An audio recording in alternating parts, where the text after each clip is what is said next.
E aí galera, tudo bem? Estou gravando agora aqui um novo vídeo sobre 1984. Vou falar dos outros capítulos que compõem a primeira parte do livro. Então vem comigo e vamos discutir um pouco mais ideias que podem aparecer na redação da UERJ. Vem!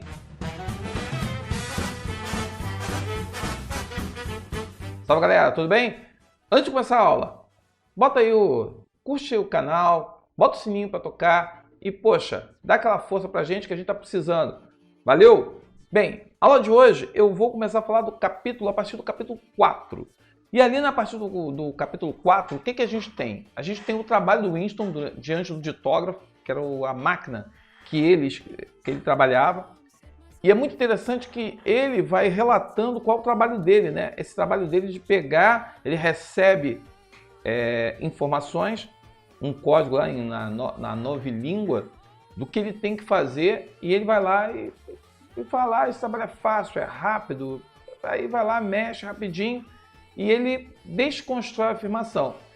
Quem leu essa parte e não entendeu, é como se, vamos lá, eu estou em 1984, vamos dizer que estou em 2021 e eu tenho a obrigação, eu trabalho num setor que eu vou pegar todos os jornais do ano passado e vou pegar as falas do ministro da Saúde e vou apagar todas as falas e vou republicar, vou remanejar as falas para que as falas que ele tem hoje, tipo, eu nunca falei que era para ninguém usar a máscara, que ninguém tinha que abandonar a máscara. O que tem lá atrás, ele falando que máscara é ridículo, máscara não presta, máscara para quê? Eu vou apagar todos esses textos e vou botar lá que o ministro manda usar máscara, use máscara, máscara tem que ser usada.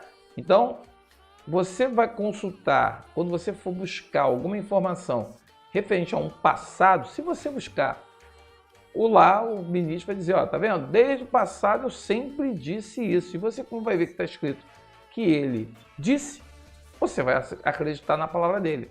Então é mais ou menos assim que funciona o partido. Nesse capítulo ele fala com muitos detalhes, falam sobre como essas questões eram trabalhadas, e também aí vem uma informação muito importante que serve para a gente pensar no dia de hoje. Pessoal, veja, a minha preocupação não é ficar aqui esmiuçando o livro, mas fazer pontes como a UERJ. Você pode, se a UERJ jogar o tema, como você pode fazer pontes com a realidade. Essa é a minha função aqui. Tem um monte de vídeo falando de 1984 aí. Eu tenho que fazer uma abordagem diferente. A minha abordagem diferente é como que isso que a gente está lendo a gente enxerga no dia de hoje. Então, por exemplo, para os proletas, os jornais populares abordavam apenas esportes, crimes, astrologias, romances sem a menor qualidade, curtos e sensacionalistas, filmes com cenas de sexo e canções sentimentais compostas de forma mecânica. Pessoal, se você voltar aos anos 70, por exemplo, aqui no Brasil, nós tivemos a pornô chanchada.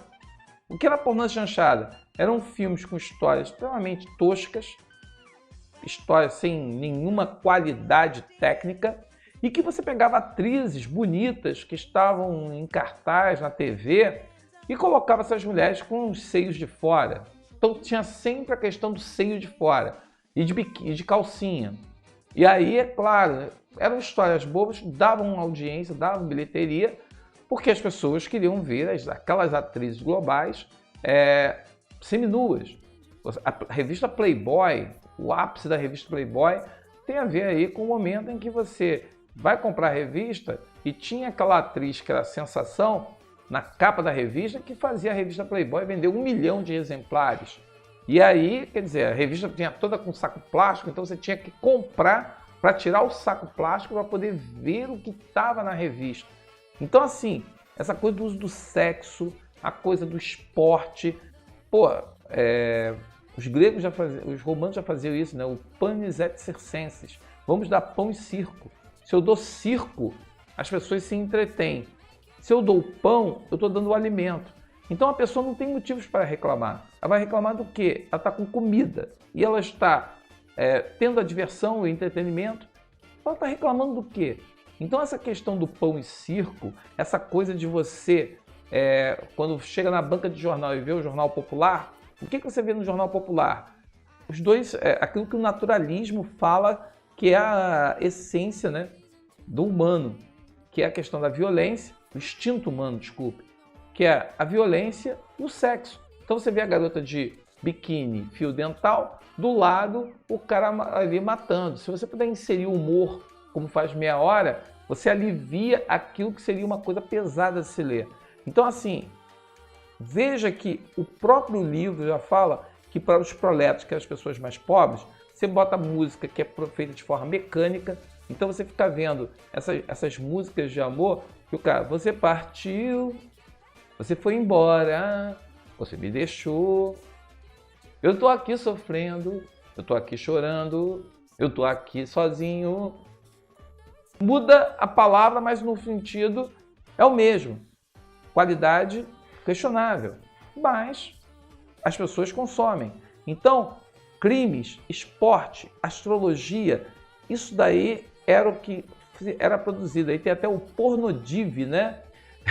Que é na Nova Língua, o pornodiv, que era o material que era de conteúdo sexual, que era produzido para atender aí, no caso, à alienação dos proletas. Já no capítulo 5, é um capítulo interessante porque ele é dedicado, ele vai ter lá a figura do Simer, é Sirme, o nome do cara, eu acho que é Simer. Agora me fugiu aqui o nome dele. Peço desculpas, é tanto nome na cabeça, na cachola. É Sime, isso aí, o Sime. O nosso amigo vai para o refeitório e lá ele vai encontrar o Sime. E o Sime é um cara que está mexendo na nova versão da nova fala. E aí ele vai falando sobre a importância da nova fala. Vamos tirar as palavras que não têm utilidade. Para que fazer antônimos? Para que fazer palavras diferentes para marcar antônimos? Se eu posso usar a mesma palavra. Então ele bota, né? Que coisa bonita a destruição de palavras. Claro que a grande concentração de palavras inúteis está nos verbos e adjetivos, o que justifica a existência de uma palavra que seja simplesmente o oposto da outra. Olha o pensamento do cara. Para que serve ter um vocabulário vasto? Onde que você vai aplicar isso? Para que você quer estudar isso? Para que você tem que saber? Olha a questão aí. Por trás disso, né, o que ele está sugerindo? Quanto menos palavras eu tiver, menos senso crítico eu tenho. Menor a minha capacidade de expressão, menor a minha capacidade de conseguir falar. E por não dominar a palavra, eu acabo não falando. Então eu tenho um silêncio.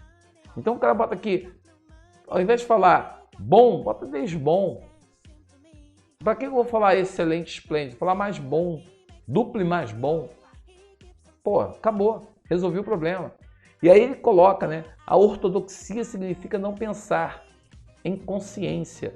A questão toda é ser inortodoxo, é pensar fora daquilo que seria a caixa e fazer uma coisa que vai fazer com que as pessoas percebam a necessidade de estar inseridas dentro de uma sociedade, dentro de um grupo.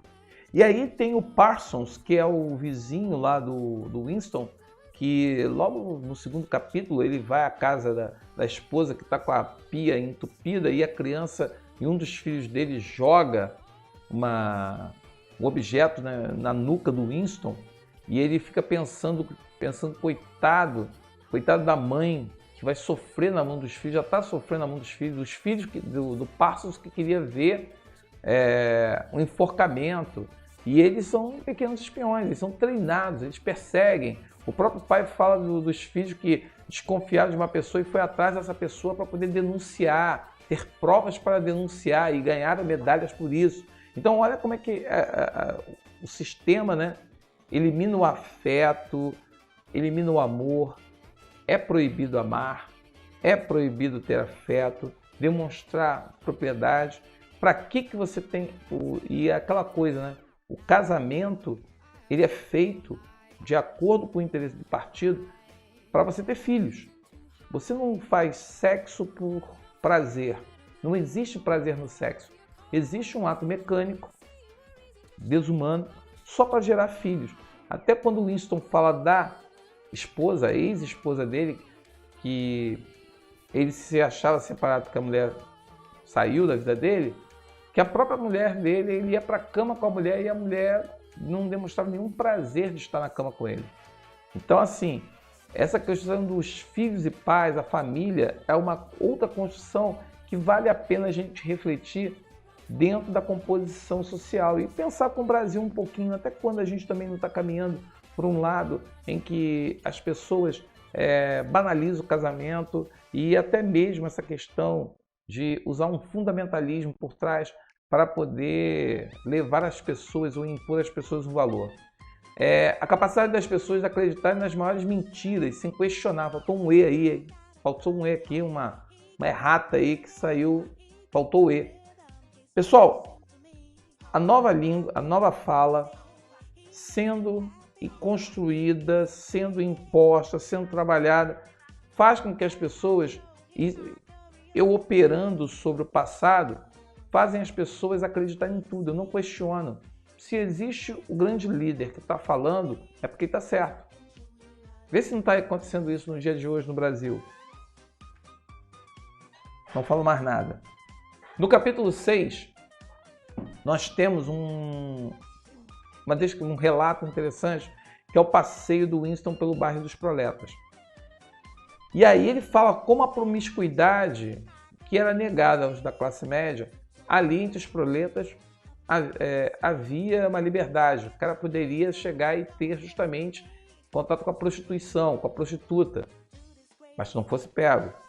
Mas se você é pobre ali, você poderia ter filhos quanto quisesse, poderia fazer o que quisesse, porque não havia o interesse por parte do partido de estar ali presente. Até relata o episódio da Maria Fumaça, né, de que um míssil que foi disparado, que cai, e que as pessoas falavam Maria Fumaça, as pessoas se protegiam, então a coisa explodia lá e depois as pessoas voltavam ao normal. Fica lembrando muitos tiroteios que acontecem nas comunidades, em que você tem invasão de polícia, os traficantes estão brigando, e daqui a pouco acabou aquele tiroteio, a vida volta ao normal, porque isso faz parte ali daquela realidade. Então, assim, ele coloca, né? Eu destaquei uma passagem. A intenção do partido não era apenas impedir que os homens e mulheres desenvolvessem laços de lealdade, que, eventualmente, pudessem fugir ao controle. Como assim? Se eu te amo, você me ama, e a gente faz um código de proximidade, fazemos um código de proximidade entre nós não seremos fiel ao outro. E o único que poderia receber amor é o partido. Por isso que eu não posso permitir o amor, o casamento por afeto, mas um casamento apenas mecânico. Por isso que está aí, o único propósito reconhecido do casamento era gerar filhos para o partido. E em alguns casos defendia o SEMART, que na nova fala significa inseminação artificial. Então, você estava casado, mas se você não estivesse tendo filhos, você poderia fazer inseminação artificial para evitar o contato físico do sexo. O ato sexual bem realizado era a sublevação. Desejar era pensamento crime. Então, por isso que a gente viu aí, né, uma ministra falando que transar é coisa de comunista. Transar é coisa de esquerda. A busca do prazer é coisa de esquerda. E aí entra a lembrança da esposa Catarine, do nosso personagem Winston, que lembra a relação dela, que ele, apesar de ter um sentimento por ela, a coisa degringola, porque ele desejava a esposa, mas a esposa não desejava ele. E ela só ia para a cama com ele justamente porque ele a levava para a cama e ela ficava, ele dizia, como ele descreve, ela ficava toda dura, toda parada, ele parecia que estava trazendo com uma estátua. E depois a mulher entrou numa de, vamos fazer nenê pro partido. E aí pronto, aí a mulher programava dia, a hora que era para eles deitarem para fazer filho para o partido. Então não era filho para ela amar ou para ele amar, mas um filho para que o partido recebesse mais uma cria, mais um seguidor, mais uma pessoa para o seu clube, para a sua realidade. Então, assim, é um capítulo muito interessante, porque a gente vai ser levado para um universo fora do Winston, que ele não poderia ser pego, ele passeia, ele revela que ele não poderia ser parado ali, porque ia logo despertar suspeitas da polícia, porque o que faz você circular nesse espaço aqui? O que você está buscando? E aí a pessoa poderia ser presa, né, por estar praticando um ato ilegal. No capítulo 7 eu diminuí a letra, porque é muita informação, assim, era muita passagem interessante que eu acho que vale a pena. No capítulo 7 começa, né, com ele falando essa passagem. Sei que há esperança, escreveu Winston. A esperança está nos proletas, ou seja, nas classes populares. Ele acredita que é possível romper com o poder do partido, desde que os proletas se deem conta e tenham consciência da condição de explorados que eles vivem, e que a união deles poderia ser algo que poderia derrubar o poder vigente. E aí causa uma reflexão interessante, né? Porque você fica vendo que, por exemplo, a gente fala de movimento negro, e dentro do movimento negro existe, por exemplo, pessoas que ficam debatendo a questão do colorismo. Aí o Big Brother trouxe isso à tona. E aí, cara, o sujeito que explora o negro, ele explora o negro. Ponto. Se você é claro, escuro, cafezinho, chocolate, o que você é, não interessa. Você é preto, você vai ser explorado. E ficar discutindo essa questão não gera união, gera mais separação. E os caras não se dão conta que, ao se separar, eles enfraquecem muito mais o movimento e que se torna uma presa fácil daqueles que estão no poder. E assim, porque existe a mulher boa, a mulher ruim, a mulher isso, a mulher aquilo.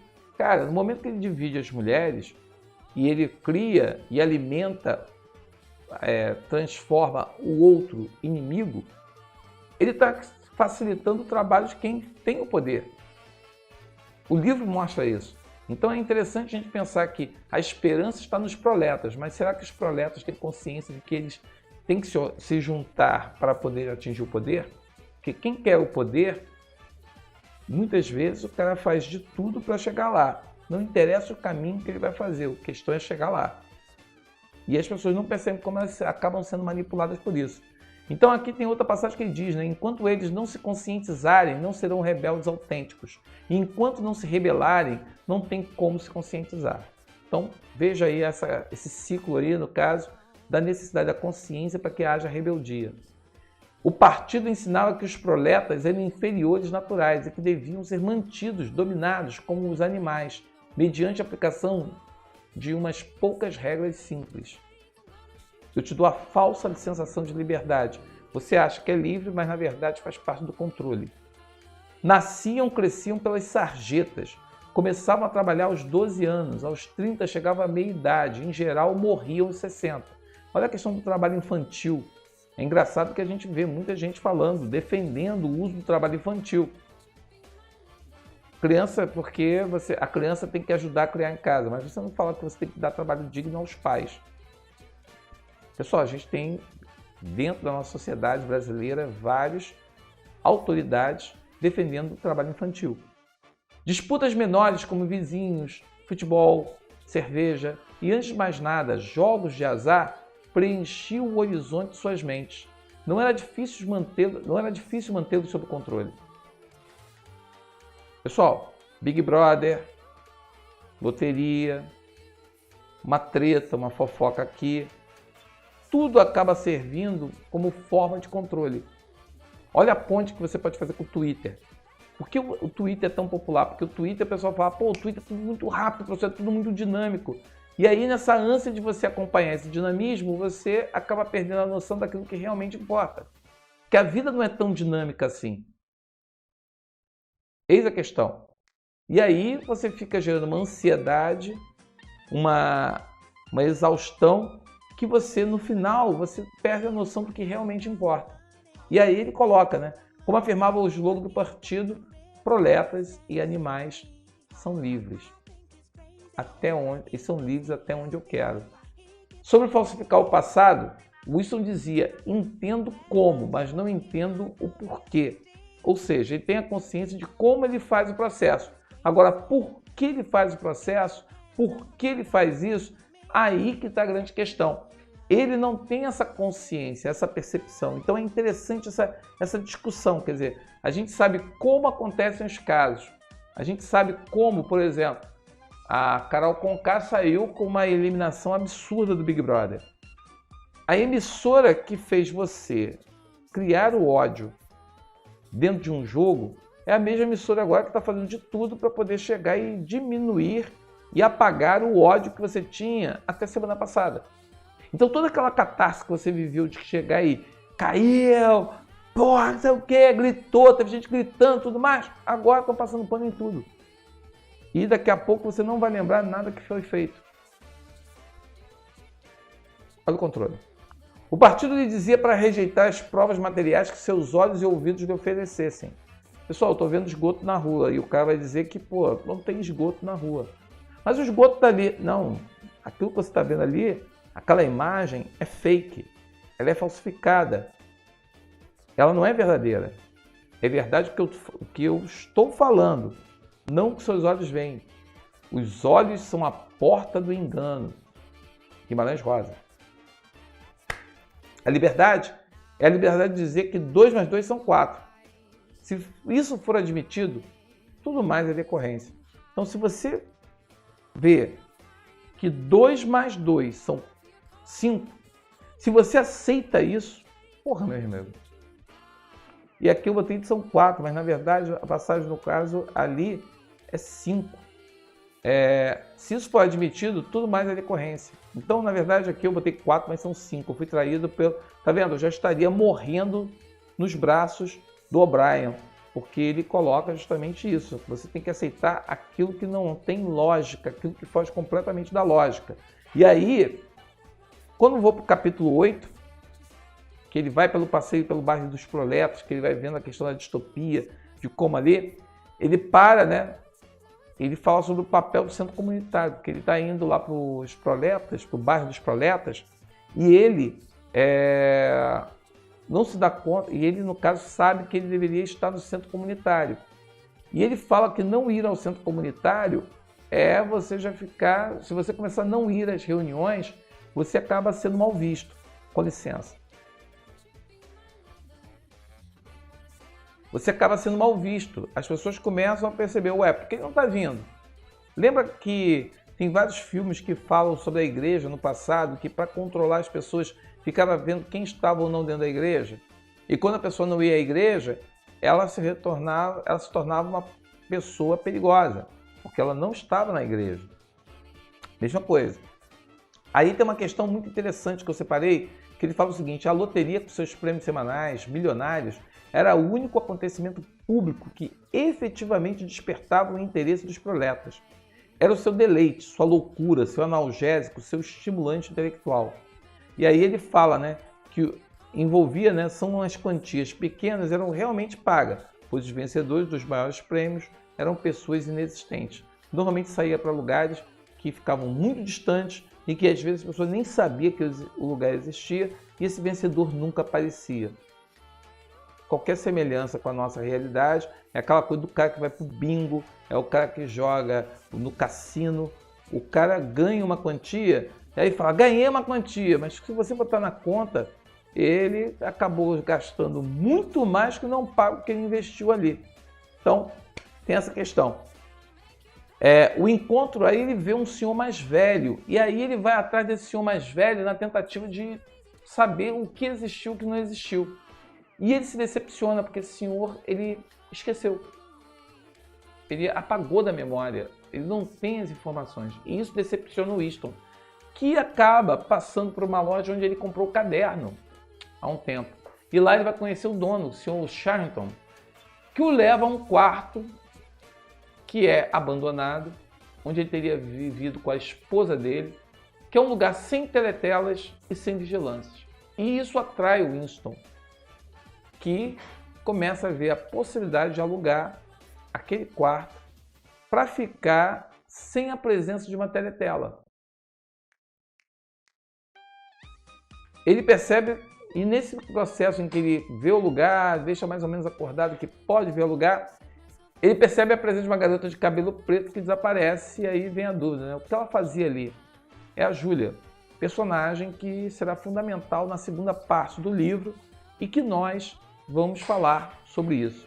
Mas veja, tudo que a gente falou aqui, pessoal, tem a ver com a nossa realidade.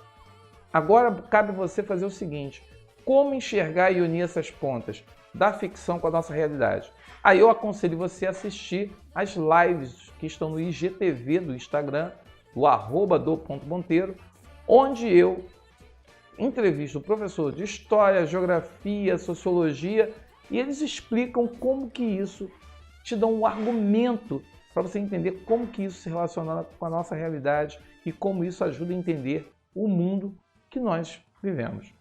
E a UERJ vai pedir isso. Então, se você gostou do vídeo, dá aquele like. Se você quiser fazer um comentário que possa gerar novos vídeos, faça um comentário. Toda crítica que ela aparece de uma forma construtiva, eu sempre agradeço, porque eu estou aqui para fazer o melhor. Tá bom? Um abraço para vocês, até a próxima. Se inscreva no canal, toque o sininho e compartilhe com seus amigos.